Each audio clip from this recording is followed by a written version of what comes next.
नमस्कार मित्रांनो, आज आपण जेवण कसं करायचं याविषयी बघणार आहोत।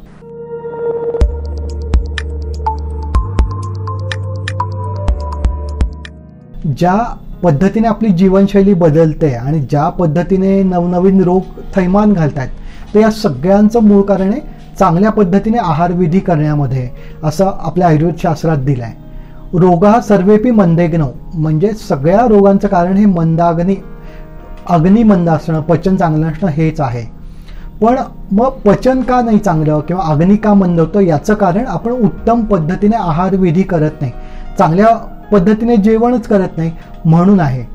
मग जेवण चांगलं कसं करतात तर याविषयीच आपण आज बघणार आहोत। आपल्याकडे अन्न हे पूर्ण ब्रह्म असं म्हटलंय, तसंच आत्ता हल्लीच वर्ल्ड मेडिटेशन डे साजरा झाला।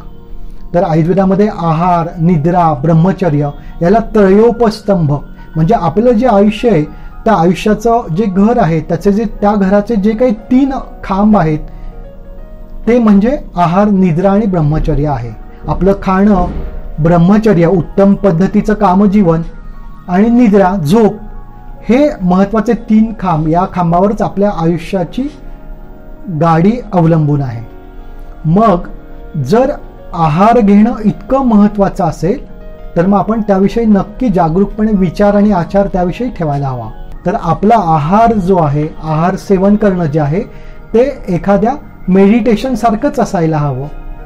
ज्या पद्धतीने आपण मंदिरामध्ये जातो, जेवढ्या पवित्र भावनेने आणि जागरूकतेने जातो तितकाच आहार सुद्धा हा विधी सेवन करण्याचा आहे।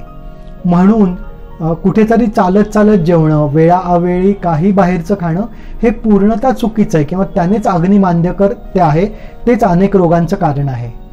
म्हणून आपण जेव्हा आहार घेतो तेव्हा जर तुम्ही मांडी घालून जर आहार घेतला तर ती जास्ती चांगली पद्धत आहे जेवायला बसायची।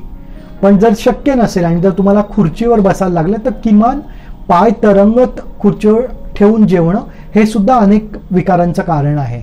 म्हणून जेवण घेताना जर तुम्ही खुर्चीवर बसला असाल तर पाय व्यवस्थित खाली टेकले आहेत आणि ते स्थिर आहेत हे खूप आवश्यक आहे, त्याचा सुद्धा नकारात्मक परिणाम तुमच्या पचनावर होतो।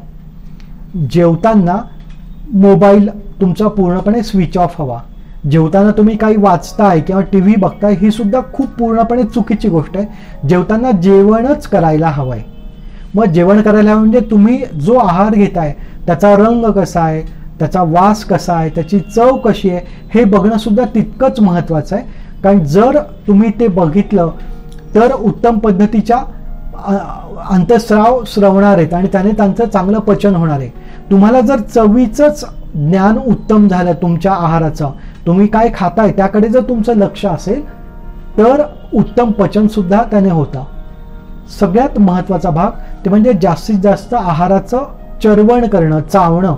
आपला प्रत्येक घास हा 32 वेळा चावून खायला हवा आहे। म्हणजे घन आहार असेल तर तो एवढा चावा की तो पिता यावा, आणि पाणी हे घन आहारासारखं चावून चावून खायला हवं, म्हणजे ते प्रमाणातच जातं। म्हणून द्रव पदार्थ हे चावून खा, इतक्या चवीने ते घ्यायचे आणि प्रत्येक घास हा 32 वेळा चावा, म्हणजे तो द्रव पदार्थासारखा होईल आणि तो पचनाला एकदम सुलभ होईल। या पद्धतीने प्रत्येक घास हा आपण चावून खायला हवा। म्हणून अन्नाला जर ब्रह्माचीच उपमा दिली असेल तर देवाची पूजा करण्यासारखंच आपलं अन्नसेवन असायला हवं। जर आपण पूर्णपणे पूर्णपणे आहार हा जर या पद्धतीने जागरूकपणे जर घेतला तर त्याचं पचन उत्तम सुलभ होईल। ते पचन जर चांगलं झालं तर त्याने शरीराचं पोषण, शरीरातले रसाती धातू हे उत्तम पद्धतीने बनतील। जर रसादी धातू, रसरक्त, मांस, मेद, अस्थि, मज्जा, शुक्र हे जर आपले चांगले बळकट जर त्या आहारातनं बनले तर आपलं व्याधिक्षमत्व, अग्नी हे उत्तम चांगले राहतात आणि आपण आजारी पडायची वेळच येणार नाही। म्हणून यासाठी आपल्या रोजच्या दिनचर्येमध्ये जेवणासाठी टाईम अलॉटमेंट हवी, त्यावेळेत आहार हाच विधी करायला हवा। जर आपण हे करू शकलो तर सहजच कोणत्याही विकारातनं बाहेर येणं किंवा विकार होऊच न देणं हे इतकं सहज शक्य आहे। या पद्धतीने जर आपण जागरूकपणे आहार घेतला तर आरोग्य हे सहज मिळेल। धन्यवाद।